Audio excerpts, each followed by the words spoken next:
ഏവർക്കും നമസ്കാരം. അമൃതം രാമായണത്തിലേക്ക് സ്വാഗതം. ഇവിടെ ഇന്നലെ പറഞ്ഞത് ഹനുമാൻ സ്വാമിയെക്കുറിച്ചും ആ വിദ്യയെക്കുറിച്ചും നമുക്കറിയാൻ സാധിക്കുന്ന കൃഷ്ണനായരെ കുറിച്ചൊക്കെയാണ്. അപ്പോൾ പാലക്കാട് പൈതൃക ജില്ല അതിനുവേണ്ടി പ്രവർത്തിക്കുന്നുണ്ട്.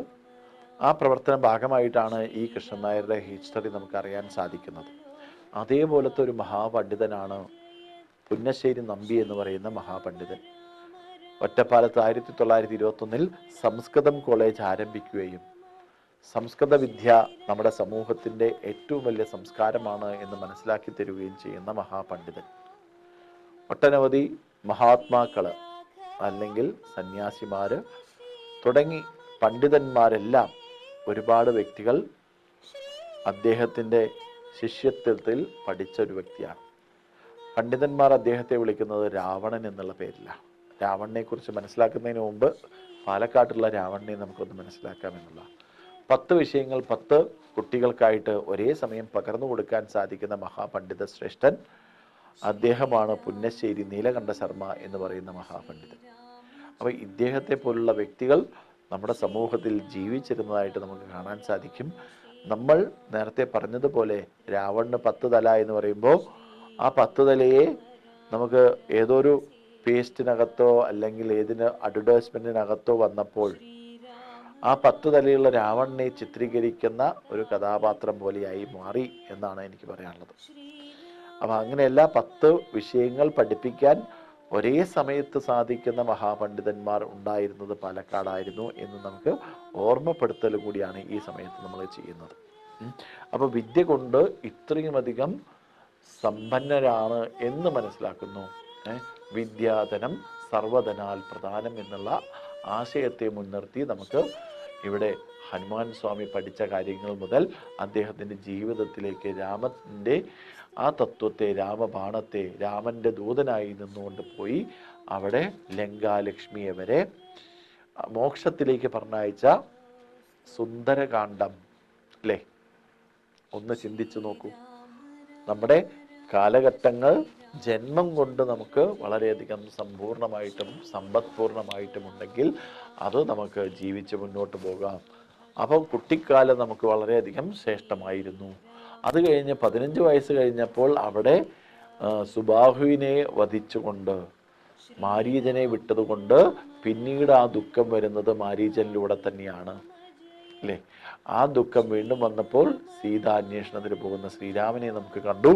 അവിടെ നിന്നും മുന്നോട്ട് പോയപ്പോൾ ഇവിടെ നമുക്ക് സീത ലങ്കയിൽ വസിക്കുന്നതായിട്ട് കണ്ട് ആ ലങ്കയിലേക്ക് പോകാൻ വേണ്ടി തയ്യാറാവുന്ന ആ സുന്ദരകാന്ഡത്തിൽ നമുക്ക് ഹനുമാൻ സ്വാമിയെ പ്രദാനം ചെയ്യുന്നു. എത്ര തരളഹിതമായിട്ടുള്ള വാക്കുകളാണ് നമുക്ക് എഴുത്തച്ഛൻ നമുക്ക് പകർന്നു തന്നിട്ടുള്ളത്. അപ്പോൾ അങ്ങനെയുള്ള സംഭാഷണങ്ങൾ അല്ലെങ്കിൽ ആ ഒരു കിഷ്കിന്ധാകാന്ഡം കഴിഞ്ഞ് സുന്ദരകാന്ഡത്തിലേക്ക് എത്തുമ്പോൾ ആ സുന്ദരകാന്ഡം പോലെ തന്നെ നമ്മുടെ ജീവിതവും വളരെയധികം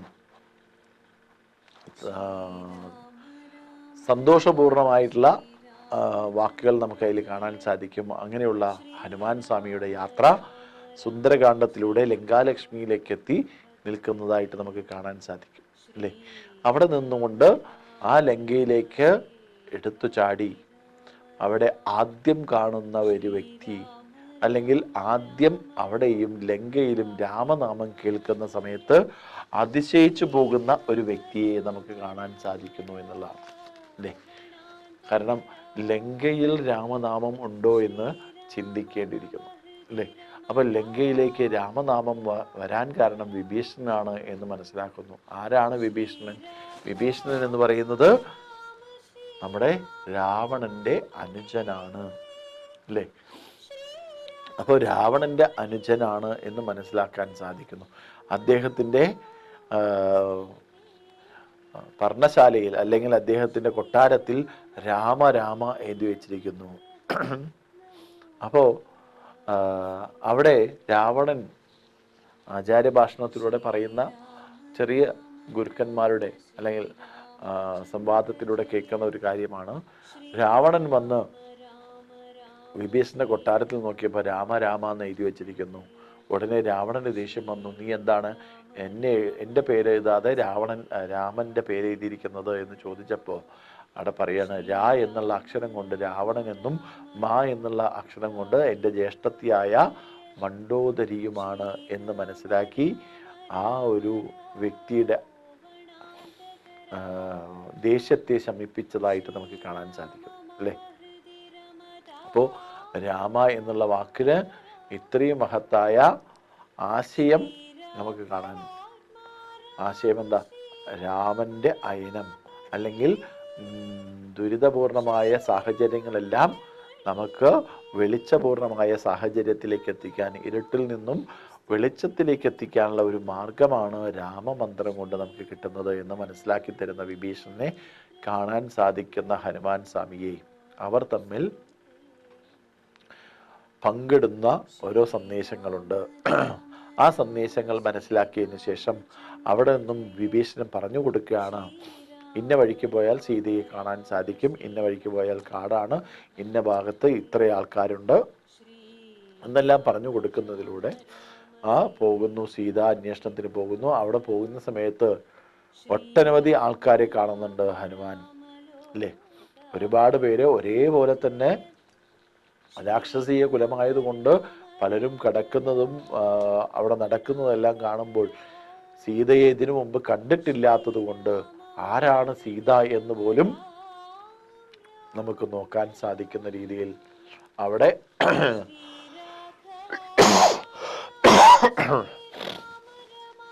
ആ സീതയെ അന്വേഷിച്ച് പോകുന്നു. അവസാനം സന്ധ്യാവന്ദന സമയത്ത് എന്തായാലും സീതാമാതാവ് നദിക്കരയിലെത്തുമെന്ന് അറിയാൻ സാധിക്കുന്നു. അങ്ങനെ നദിക്കരയിലെത്തുന്ന സമയത്താണ് സീത അവിടെ സന്ധ്യാവന്ദനത്തിന് വന്ന് അശോകവനിയിൽ ഒരു മരച്ചുവട്ടിൽ ഇരിക്കുന്നു അല്ലേ. ആ അശോകവനിയിൽ ഇരിക്കുന്ന സീതയെ നമുക്ക് കാണാൻ സാധിക്കുന്നു എന്നുള്ളതാണ്. അപ്പൊ അങ്ങനെയുള്ള സീത ആ മരത്തിന്റെ ചോട്ടിലിരിക്കുന്ന, നമ്മളെല്ലാം വിചാരിക്കുന്നത് രാജകൊട്ടാരത്തിൽ രാവണന്റെ ബലമായ ബലിഷ്ഠ കൈകൾ കൊണ്ട് മർദ്ദനാവസ്ഥയിലിരിക്കുന്ന സീതയായിട്ടായി. പക്ഷെ ഇവിടെ അശോകവനിയിൽ ദുഃഖത്തോടു കൂടിയിരിക്കുന്ന ആ സീതാമാതാവിനെ കാണുന്നു അല്ലേ. അവിടെയും വാൽമീകി രാമായണത്തിലെ ഒരു ഭാഗം ആചാര്യഭാഷണത്തിലൂടെ കേട്ടപ്പോൾ അദ്ദേഹം പറയാ, കണ്ണുനീര് കൊണ്ട് തൻ്റെ വസ്ത്രങ്ങളിൽ ആ വസ്ത്രങ്ങളിലെ കളറ് അല്ലേ, ആ കളറ് കണ്ണുനീര് കൊണ്ട് ആ ഉപ്പ് കലർന്ന കണ്ണീര് ഇവിടെ ജലത്തിലേക്ക് വസ്ത്രത്തിലൂടെ പോയപ്പോൾ ആ വസ്ത്രത്തിലെ കളറ് പോലും ആ നദിയിലൂടെ ഒഴുകിപ്പോവാൻ, ഒരു അരുവി പോലെയുള്ള ആ വെള്ളത്തിലൂടെ ഒഴുകി പോകുന്നതായിട്ടും അതിൻ്റെ കളറ് പോലും ഇപ്പോൾ അതേപോലെ തന്നെയാണ്.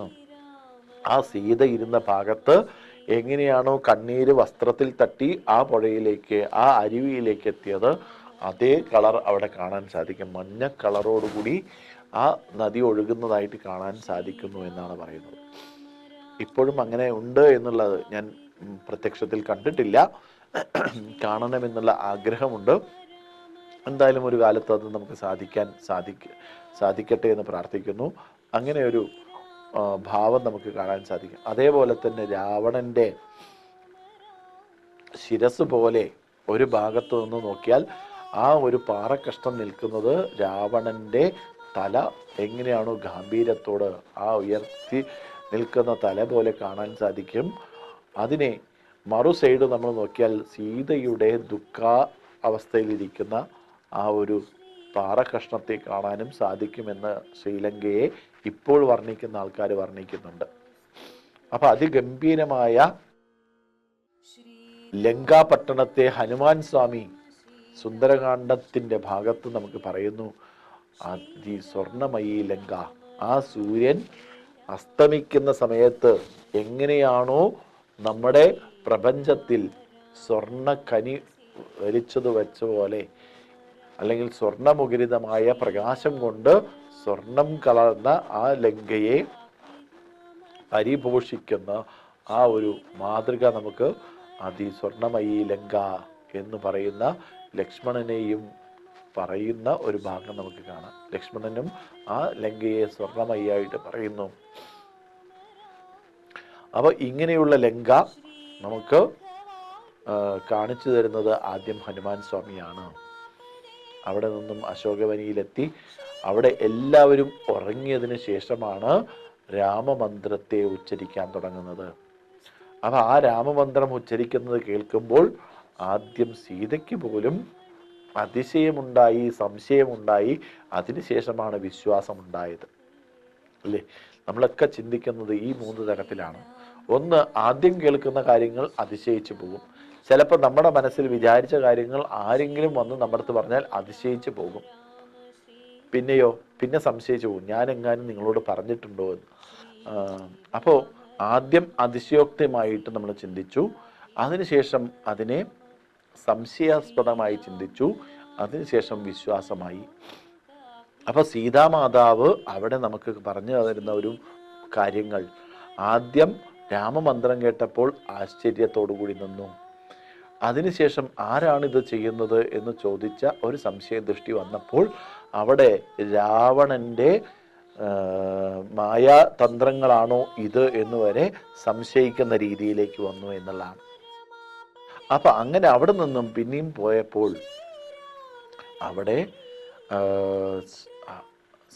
ഹനുമാൻ സ്വാമി തൻ്റെ മുന്നിലേക്ക് വരുന്നു. ഒരു വാനരൻ തൻ്റെ മുന്നിലേക്ക് വരുന്നു. ആദ്യമായിട്ടാണ് ലങ്കയിലേക്ക് ഒരു വാനരൻ വരുന്നത് എന്ന് ലക്ഷ്മി ദേവി പറയുന്നുണ്ട്, അല്ലേ? ലങ്കാലക്ഷ്മി പറയുന്നത്. അപ്പോഴാണ് അടി കിട്ടിയപ്പോഴാണ് മനസ്സിലായത്, എനിക്ക് ഒരു ശാപമുണ്ടായിരുന്നു, ആ ശാപത്തിൻ്റെ ഭാഗം ഒരു കുരങ്ങൻ ലങ്കയിലേക്ക് അതിക്രമിച്ച് കിടക്കാൻ വരും. ആ സമയത്ത് ആ കുരങ്ങനെ നീ തടയണം. തടയുമ്പോൾ ആ കുരങ്ങൻ നിനക്കൊന്നു തരും, അതിലൂടെ നിനക്ക് ശാപമോക്ഷമുണ്ടാവും. അപ്പോൾ ആ സമയത്ത് പറയുന്നുണ്ട്, ആദ്യമായിട്ട് ഒരു കുരങ്ങൻ വരുന്നത്, വാനരൻ വരുന്നത് ലങ്കയിലേക്ക് ഹനുമാൻ സ്വാമിയാണ് എന്ന് നമുക്ക് കാണാൻ സാധിക്കുന്നു. അങ്ങനെയുള്ള രാമതത്വത്തെ, രാമമന്ത്രത്തെ പറഞ്ഞപ്പോൾ അത് വിശ്വാസയോഗ്യമായി ആർക്ക്? സീതാമാതാവിന്. ഞാൻ രാമൻ്റെ ദൂതനാണ്, രാമൻ്റെ അടുത്ത് നിന്നാണ് ഞാൻ വരുന്നത് എന്നെല്ലാം സീതയോട് പറഞ്ഞപ്പോഴും വിശ്വാസം കുറഞ്ഞുപോയി. കാരണം എന്താ വെച്ചാൽ രാവണൻ പല സന്ദർഭങ്ങളിലായിട്ട് സീതയുടെ മുന്നിൽ വരാറുണ്ട്. ഒരു പ്രാവശ്യം രാമൻ്റെ വേഷം കെട്ടി വരണമെന്ന് ആഗ്രഹിച്ചു. എന്നാൽ സീതാമാതാവ് തൻ്റെ എന്താ പറയുക, ഈ പറയുന്ന രീതിയിൽ ആവശ്യങ്ങൾക്ക് ഉതകുന്ന ആളായി മാറുമെന്ന് പറയുമ്പോൾ അവിടെ രാവണൻ പറയാണ്, രാമൻ്റെ വേഷം ധരിച്ചാൽ പിന്നെ മറ്റു സ്ത്രീകളോട് പെരുമാറുന്നത് മാറ്റമുണ്ടാവും, അല്ലേ? ധർമ്മത്തിൽ ഊന്നി നിന്ന് ആ വേഷം ധരിച്ചാൽ പോലും എന്തുണ്ടാവും? തെറ്റുകൾ ചെയ്യാൻ തോന്നില്ല എന്ന് പറയുന്ന രാവണന്റെ ദൗത്യത്തെ നമുക്കറിയാം. ആ രാമന്റെ വേഷത്തെക്കുറിച്ച് നമുക്കറിയാം, അല്ലേ? അപ്പോൾ ഹനുമാൻ സ്വാമി പറഞ്ഞു കൊടുക്കുന്നു, ഞാൻ ഇന്ന മാതിരിയാണ്, വാനരനാണ് എന്നെല്ലാം പറഞ്ഞ് ഇതെല്ലാം സുഗ്രീവനിലൂടെ ബാലീവധത്തെക്കുറിച്ചെല്ലാം പറഞ്ഞു കൊടുത്ത് അതിനുശേഷം മോതിരം കാണിച്ചു കൊടുക്കുമ്പോഴാണ് വിശ്വാസത ഊർജിതപ്പെടുന്നത്, അല്ലേ? അവിടെയും സീതാമാതാവ് എന്തു ചെയ്യുന്നു? ആ മോതിരം കണ്ടപ്പോഴാണ് മനസ്സിലായത് ഇത് രാമൻ അയച്ച ദൂതൻ തന്നെയാണ് എന്നുള്ള ആ മനോഭാവത്തിലേക്ക് വന്നപ്പോഴാണ് നമുക്ക് ഇവിടെ സീതയും ഹനുമാൻ സ്വാമിയുമുള്ള ഒരു ബന്ധത്തെ, ആത്മബന്ധത്തെ, നമുക്ക് വിശ്വാസത്തെ നമുക്ക് കാഴ്ചവെക്കാൻ സാധിക്കുന്നത്. തിരിച്ച് ആ ദൂതന് പറഞ്ഞു കൊടുക്കുന്ന ഒരു തത്വമുണ്ട്. ഒരു എന്താ പറയുക, ആരും പോലും അറിയാത്ത ശ്രീരാമനും സീതയും തമ്മിൽ ഒരുമിച്ചിരുന്ന സമയത്ത് ഒരു കാക്കയായി വന്ന് അതിൻ്റെ കണ്ണു കുത്തി പൊട്ടിച്ച ആ ഒരു സന്ദർഭം പറഞ്ഞ് മനസ്സിലാക്കി കൊടുക്കുന്നു, അല്ലേ? ഭാര്യാഭർത്തൃ ബന്ധത്തിൽ ഒരു രഹസ്യത്തെ പരസ്യമാക്കുന്ന ആ കാര്യങ്ങൾ പലതും ഉണ്ടാവാം. പക്ഷെ ഇവിടെ നമുക്ക് ഇപ്പോഴും അത് രഹസ്യമായിട്ട് തന്നെയാണ് ഹനുമാൻ ഉപദേശിച്ചത് എന്നും ആ ഹനുമാന് പറഞ്ഞു കൊടുത്ത ആ ഹനുമാൻ അതാണ് ശ്രീരാമന് തിരിച്ചു മനസ്സിലാക്കണമെങ്കിൽ അതായത് ഹനുമാൻ എന്തായാലും സീതയെ കണ്ടിട്ടേ വരുള്ളൂ എന്നറിയാമെങ്കിലും ഈ ഒരു കാര്യം, ഈ ഒരു സന്ദർഭം പറഞ്ഞു കൊടുക്കുമ്പോഴാണ് വീണ്ടും എന്തായി മാറുന്നത്, ആ സീതയെ കണ്ട കാര്യത്തെ നമുക്കറിയുന്നത്. അപ്പൊ ആ സീതയെ കണ്ടു എന്ന് ഹനുമാൻ സ്വാമി പറഞ്ഞത് കണ്ടു എന്നുള്ള വാക്ക് ഊർജിതപ്പെടുത്തിയതാണ്. കണ്ടേൻ ഞാൻ സീതയെ എന്ന് പറഞ്ഞിട്ടാണ് ഹനുമാൻ സ്വാമി. അപ്പൊ കണ്ടു, ഞാൻ എൻ്റെ ദൗത്യം പൂർത്തീകരിച്ചു എന്നുള്ളത് ആ ദൂതനായി നിന്ന ഹനുമാൻ സ്വാമി നമുക്ക് പറഞ്ഞു തരുന്ന ഒരു ദൗത്യപൂർവ്വം. അപ്പൊ കണ്ടു, സംസാരിച്ചു, അതിനുശേഷം ആ ഒരു ആപ്തവാക്യം അല്ലെങ്കിൽ ഇന്നൊരു രഹസ്യം ശ്രീരാമനിലേക്ക് പകർന്നു കൊടുക്കുന്ന ഹനുമാൻ സ്വാമിയിലൂടെ ശ്രീരാമന് വിശ്വാസമായി തൻ്റെ ഭാര്യ അവിടെ എപ്പോഴും ഉണ്ട് എന്നുള്ളത് അല്ലേ. പല രാക്ഷസീയ സ്വഭാവം അനുസരിച്ച് പലതരത്തിൽ നമുക്കിന്ന് മായാപ്രപഞ്ചത്തിൽ നടക്കുന്ന ഒരുപാട് ലീലകൾ നമുക്കറിയാൻ സാധിക്കുന്നുണ്ട്. അപ്പോൾ ഇതൊന്നും തെറ്റുപറ്റാതെ അശോകവനിയിലിരിക്കുന്ന സീതയെ അറിയാൻ സാധിക്കും. അവിടെയും നമുക്ക് സീതാമാതാവിനെ ഒന്ന് എടുത്തു നോക്കിയാൽ ജാനകി ദേവിയായിട്ട് നമുക്ക് ശ്രീരാമൻ്റെ പത്നിയായിട്ട് ഒരുപാട് കാര്യങ്ങൾ നമുക്കറിയാൻ സാധിക്കും. സീത ദേഷ്യപ്പെട്ട് പിണങ്ങുന്ന സമയത്ത് പോലും ജാനകി എന്ന് വിളിച്ചുകൊണ്ട് ശ്രീരാമൻ ആ ദേഷ്യത്തിൽ നിന്നും പിന്മാറി നിൽക്കുന്ന സീതയെ നമുക്ക് കാണാൻ സാധിക്കുന്നുണ്ട് എന്നൊക്കെയാണ് പറയുന്നത്. അപ്പോൾ ഇവിടെ നമുക്ക് ഹനുമാൻ സ്വാമിയിലൂടെ വിഭീഷണനെ നമുക്ക് മനസ്സിലാക്കാൻ സാധിക്കുന്നു.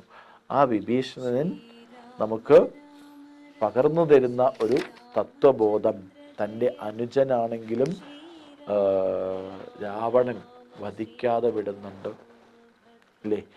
ആ രാവണൻ്റെ രാജകൊട്ടാരത്തിൽ നിന്നും നേരെ ശ്രീരാമനെ കാണാൻ വരുന്നത് വിഭീഷണനാണ്. ആ വിഭീഷണൻ കണ്ട ഉടനെ രാമനെ നമസ്കരിക്കുന്നതായിട്ടും ആ രാമൻ അപ്പോൾ തന്നെ കിരീടം ധാരണം ചെയ്ത് അവിടെ അഭിഷേകം ചെയ്തു കൊടുക്കുന്നതായിട്ട് നമുക്ക് കാണാം. ഇവിടെ ഞാൻ നേരത്തെ പറഞ്ഞു, അയോധ്യ എന്ന് പറയുന്നത് എന്തായിട്ടാണ്? ജനാധിപത്യ രാജ്യമായിട്ടും കിഷ്കിന്ധ എന്ന് പറയുന്നത് ഏകാധിപത്യ രാജ്യമായിട്ടും, അതായത് ഏകാധിപതിയായിട്ടാണ് ബാലി അവിടെ രാജ്യം ഭരിച്ചിരുന്നത്. അതിനുശേഷം സുഗ്രീവൻ വധിച്ചു. ഇവിടെ നമുക്ക് കാണാൻ സാധിക്കുന്നത് വംശാധിപത്യത്തിൻ്റെ രാജ്യമായിട്ടാണ് ആര് പറയുന്നത്? ശ്രീരാമൻ പറയുന്നത്. അതുകൊണ്ടാണത്രേ വിഭീഷണനെ രാജാധികാരത്തിലേക്ക് എത്തിച്ചത് അല്ലേ. അപ്പൊ അങ്ങനെയുള്ള വിഭീഷണനെ നമുക്ക് കാണാൻ സാധിക്കും. സുഗ്രീവൻ വിഭീഷണനെ സ്വീകരിച്ചുള്ള കാര്യങ്ങൾ ഒന്ന് പറയുന്നുണ്ട്. അതായത് ഹനുമാൻ സ്വാമി വന്നു പോയതിനു ശേഷം ശ്രീരാമനോട് ഏറ്റുമുട്ടാൻ പോകരുത് എന്ന് വിഭീഷണൻ ഉപദേശിക്കുന്നുണ്ട് രാവണനെ. ആ രാവണനെ ഉപദേശിക്കുന്ന സമയത്ത് തൻ്റെ കൊട്ടാരത്തിൽ നിന്നും പുറത്തേക്ക് ആട്ടിവിടുന്ന വിഭീഷണൻ നേരെ പോകുന്നത് ശ്രീരാമനിലേക്ക് അഭയം പ്രാപിച്ചുകൊണ്ടാണ്. അപ്പൊ അങ്ങനെ വായുമാർഗത്തിലൂടെ വന്നപ്പോൾ എല്ലാ കുരങ്ങന്മാരും പറഞ്ഞു, ശത്രു രാജ്യത്തിൽ നിന്നും നമ്മളെ വീക്ഷിക്കാൻ വരുന്നുണ്ട് അല്ലേ. കാരണം ഹനുമാൻ സ്വാമി അവിടെ പോയി എല്ലാം തകർത്ത് തരിപ്പണമാക്കി അതിനുശേഷം തൻ്റെ രക്ഷാപ്രവർത്തനം അനുസരിച്ച്, അല്ലെങ്കിൽ താൻ ഉദ്ദേശിച്ചത് അവിടെ ഹനുമാൻ സ്വാമി കൊണ്ട് തന്നെ ഇത്രയും കാര്യങ്ങൾ ചെയ്യാൻ സാധിക്കുമെന്ന് ആരോട് ബോധിപ്പിച്ചു? രാവണനെ ബോധിപ്പിക്കുകയും ആ രാമന്റെ ഭയം അവരിലേക്ക് ഉണ്ടാക്കുന്ന രീതിയിലുള്ള ലങ്കാദഹനത്തെ നമുക്ക് കാണിച്ചു തരുന്നുണ്ട് അല്ലേ. ലങ്കയെ ഒന്ന് തൻ്റെ വാലിൽ കെട്ടിയിട്ട തീ പന്തം കൊണ്ട് അല്ലെങ്കിൽ തീ കൊണ്ട് തൻ്റെ വാല് നശിപ്പിക്കാൻ വേണ്ടി തീ കൊണ്ട് കത്തിച്ചപ്പോൾ ആ തീ തന്നെ ആ ലങ്കാ നഗരം മുഴുക്കെ തീ ജ്വാലയായിട്ട് മാറി. അവിടെയാണ് വിഭീഷണനെ എതിർക്കുന്നത്, ഹനുമാനെ വധിക്കരുത്. കാരണം എന്താ വെച്ചാൽ അദ്ദേഹം ദൂതനായിട്ടാണ് വന്നത്, രാമന്റെ ദൂതനായിട്ടാണ് വന്നത്. അവിടെ ഹനുമാൻ സ്വാമി ഒട്ടനവധി ആൾക്കാരെ വധിക്കുന്നുണ്ട് അല്ലേ. അപ്പോ ഇങ്ങനെയെല്ലാം ചെയ്തതിന് ശേഷം യുദ്ധത്തിൽ ഏർപ്പെടുത്തി അങ്ങനെ അവസാനം കീഴടങ്ങുന്ന ഹനുമാൻ സ്വാമി രാവണന്റെ അടുത്തേക്ക് എത്തുന്നു. അപ്പോഴും നമുക്കറിയാം ഏറ്റവും കൂടുതൽ വാലിന് നീളമുള്ള ഹനുമാൻ സ്വാമിയെ നമുക്കറിയാം അല്ലേ. അപ്പോൾ തനിക്ക് ഇരിക്കാൻ പോലും സ്ഥലം തന്നില്ല എന്നറിഞ്ഞപ്പോൾ തൻ്റെ വാല് ചുരുട്ടിക്കെട്ടി ആ രാവണൻ്റെ തുല്യതയിലേക്ക്, അല്ലെങ്കിൽ രാവണനേക്കാൾ ഒരു പടി മേലെയാണ് എന്നുള്ള രീതിയിലേക്ക് ആ വാലിൻ്റെ പുറത്ത് ചാടിക്കേറിയിരുന്നുകൊണ്ട് വാല് തൻ്റെ ആസന ഇതായിട്ട്, അതായത് ചെയറായിട്ട് ഉപയോഗിച്ചുകൊണ്ട്, അല്ലെങ്കിൽ രാജസിംഹാസനം പോലെ ഇതൊരു സിംഹാസനമാണെന്ന് അറിയിച്ചുകൊണ്ട് ഹനുമാൻ സ്വാമി തയ്യാറെടുക്കുന്നു. അപ്പോൾ അങ്ങനെ ഹനുമാൻ സ്വാമി സംവാദത്തിലൂടെ രാവണനോട് ഭീഷണി മുഴക്കുന്നു. ഒന്നുമല്ലെങ്കിൽ സീതയെ വിട്ടയക്കണം, അല്ലെങ്കിൽ യുദ്ധത്തിന് തയ്യാറാവണം എന്ന് പറഞ്ഞപ്പോൾ, അപ്പോൾ ഇത്രയും ഫലവത്തായ ആളുകൾ ഞങ്ങളെ വെറുതെ, ഞാൻ ഒരാൾ മാത്രമാണ് ഇതിൽ വന്നിരിക്കുന്നത്, എന്നെ കൊണ്ട് സാധിക്കുന്ന ഇത്രയും ഞാൻ ചെയ്തിട്ടുണ്ട്, ഇതേപോലെ നൂറുകണക്കിന് ആയിരക്കണക്കിന് വാനരന്മാർ ശ്രീരാമന്റെ കൂടെ ഉണ്ട് എന്ന് പറഞ്ഞു കൊടുക്കുന്നുണ്ട്. അപ്പോൾ എനിക്കെന്നെ ഇത്രയും ചെറിയ ചെറിയ കാര്യങ്ങൾ ഈ ലങ്കാദഹനത്തിലേക്ക് സാധിച്ചു. അപ്പോൾ ഇനിയും സീതയെ വിട്ടുകൊടുക്കാതിരുന്നാൽ ഇനിയും നിന്റെ ജീവിതത്തിൽ ഈ ലങ്കാ നഗരത്തിൽ വളരെയധികം ദോഷങ്ങൾ സംഭവിക്കുമെന്ന് പറഞ്ഞു കൊടുത്തപ്പോൾ അതിലൊന്നും യാതൊരു ചിന്തനം കൂടാതെ ആ ദൂതനെ പറഞ്ഞയക്കുന്നു. അതായത് വാലിൽ തീ വെച്ച് നശിപ്പിക്കാൻ വേണ്ടി തയ്യാറാവുന്നു. അവിടെ നിന്നും ഹനുമാൻ സ്വാമി തിരിച്ചെത്തിയ സന്ദർഭം നമുക്ക് കാണാൻ സാധിച്ചു. അതിനുശേഷം കുറച്ച് എങ്ങനെയാണ് ഇവരെല്ലാവരും കൂടി ചേർന്ന് ലങ്കയിലേക്ക് എത്തേണ്ടത് എന്നുള്ള മാർഗത്തെ തയ്യാറാക്കുന്നു. അവിടെയാണ് അംഗദൻ്റെയും പ്രവർത്തനം നമുക്ക് കാണാൻ സാധിക്കുക. ആ അംഗദൻ പ്രവർത്തിച്ചതനുസരിച്ച് ആ പാറക്കഷ്ണങ്ങൾ ജലത്തിന് മുകളിൽ പൊങ്ങിക്കിടക്കുന്ന രീതിയിലേക്ക് തയ്യാറെടുത്ത് അങ്ങനെ ഒരു വലിയൊരു പാലം പണിയുന്നു അല്ലേ. ഇപ്പോഴും അത് സംരക്ഷിക്കപ്പെടുന്നു എന്ന് പറയുമ്പോൾ അതിശയോക്തി തന്നെയാണ്. കാരണം അന്നത്തെ ആ കാഴ്ചപ്പാട് കാലകാലമായിട്ട് ഇന്നും നിലനിൽക്കുന്ന ഒരു മെത്തേഡ് നമുക്ക് കാണാൻ സാധിക്കുന്നത് വളരെ ശ്രേഷ്ഠകരം തന്നെയാണ്. അതിന് രാമമന്ത്രം നമുക്ക് ഉപയോഗിച്ചു എന്ന് നമുക്ക് കാണാൻ സാധിക്കും. അവിടെ നമുക്കൊരു ചിന്ത, ഈ ഒരു രാമസേതു നിർമ്മിക്കുന്ന സമയത്താണ് തന്നാലാവുന്നത് താൻ ചെയ്യണം എന്നുള്ള മനോഭാവത്തിലേക്ക് വരുന്നത്. അവിടെ ഒരു അണ്ണാർക്കണ്ണൻ, നമ്മളെല്ലാ ഭാഗത്തും പറയാം, അണ്ണാർക്കണ്ണന് തന്നാലായത്, എന്നാലാവുന്ന കാര്യങ്ങൾ അല്ലേ. നമ്മൾ എന്തെങ്കിലും കാര്യത്തിന് ആരെങ്കിലും വിളിച്ച് സംസാരിച്ച് മുന്നോട്ട് പോയാൽ ആ സമയത്ത് നമ്മൾ പറയും എന്ത്, എന്നാലാവുന്നത് ഞാൻ ചെയ്യാം. അപ്പം അണ്ണാർക്കണ്ണനും തന്നാലായത് എന്നുള്ള വാക്ക് അന്ന് മുതലായിരിക്കും നമുക്ക് നമ്മുടെ നിഘണ്ടുവിൽ വന്നിട്ടുണ്ടാവാന്ന് വിചാരിക്കണം. എഴുത്തച്ഛൻ രാമായണത്തിലൂടെയോ അല്ലെങ്കിൽ വാൽമീകി രാമായണത്തിലൂടെയോ. അവിടെ സമുദ്രലംഘനം നടത്തണമെങ്കിൽ പൂജ നടത്തി ആ സമുദ്രം വഴിവിട്ട് തരുന്നുവെന്ന് വിചാരിച്ചപ്പോൾ അവിടെ ദേഷ്യത്തോടുകൂടി നിൽക്കുന്ന ശ്രീരാമചന്ദ്രനെയും നമുക്ക് കാണാൻ സാധിക്കും. അപ്പം ഈ സന്ദർഭങ്ങൾ നമുക്ക് ഒന്നുകൂടി ഊർജിതപ്പെടുത്തി ചിന്തിക്കാം. ഏവർക്കും നമസ്കാരം.